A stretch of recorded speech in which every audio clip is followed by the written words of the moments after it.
Damien O'Connor. Thank you, Mr. Chairman. Fantastic. Mr. Chairman, mostly I'm proud to be in this House, but sometimes I'm absolutely ashamed. People out there must think this is a place of such hypocrisy when they listen to this debate, Mr. Speaker. We have spent tens, if not hundreds of hours in recent times debating health and safety legislation in this House to protect the lives of New Zealanders, because we had a terrible tragedy in my area where 29 people lost their lives. Mr. Speaker, in this particular issue, the Commissioner for Children came to the Select Committee and said, quote, 42,000 hospital admissions and 15 children a year die because they're in cold, damp homes. This is an outrage. Where in the health and safety legislation did we say, oh, it's okay to have a few New Zealanders die?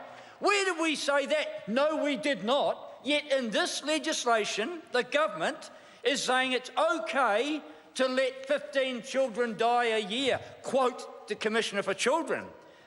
The government made a promise to New Zealand children: we will make your house healthy. 3 years on from that budget promise, this bill will do little for children living in cold, damp, mouldy housing. It is a wasted opportunity and a broken promise to our children. Mr. Speaker, I don't want to be part of a hypocritical Parliament that on one hand stands up for the rights of working New Zealanders, which is good, but here today doesn't stand up for the right of the 15 children who will die every year because this government's not prepared to legislate for proper, healthy, safe and dry homes. That's what we're talking about here, Mr. Speaker. We have the government that's running a review of SIFs because there are faults in the care of children who need care, Mr. Speaker. We've got them we've got people marching in the streets for the tragedy of Paul Moko, who lost a life because of terrible, terrible domestic violence that is rife throughout our country. And so it should be that people speak out.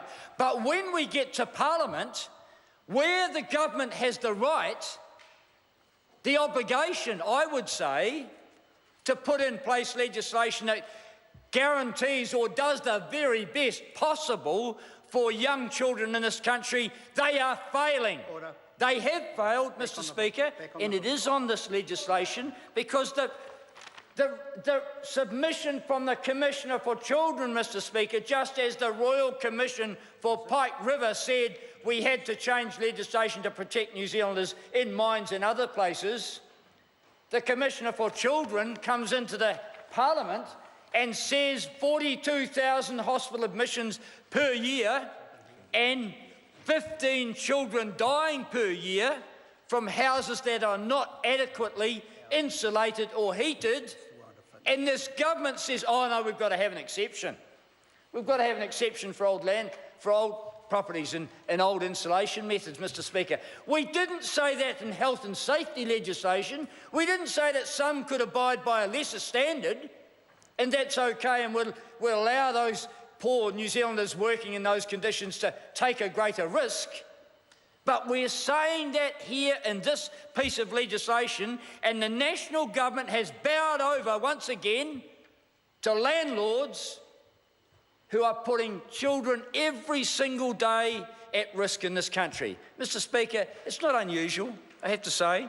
I've battled to try and get lower speed limits outside schools, and somehow, whether it's because they don't vote or whatever, children don't get the same level of care and protection that they should do.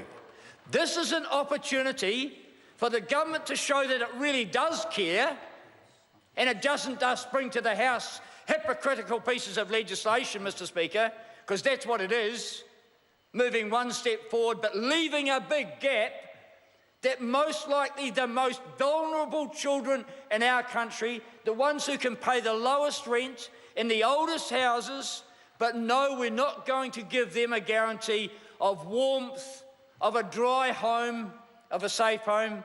never mind the fact the government doesn't even want to give them a home. Mr Speaker, this is a disgraceful piece of legislation, and the government is not protecting the children in this country that they should be doing each and every day. I'm going to call Jenny Salisa.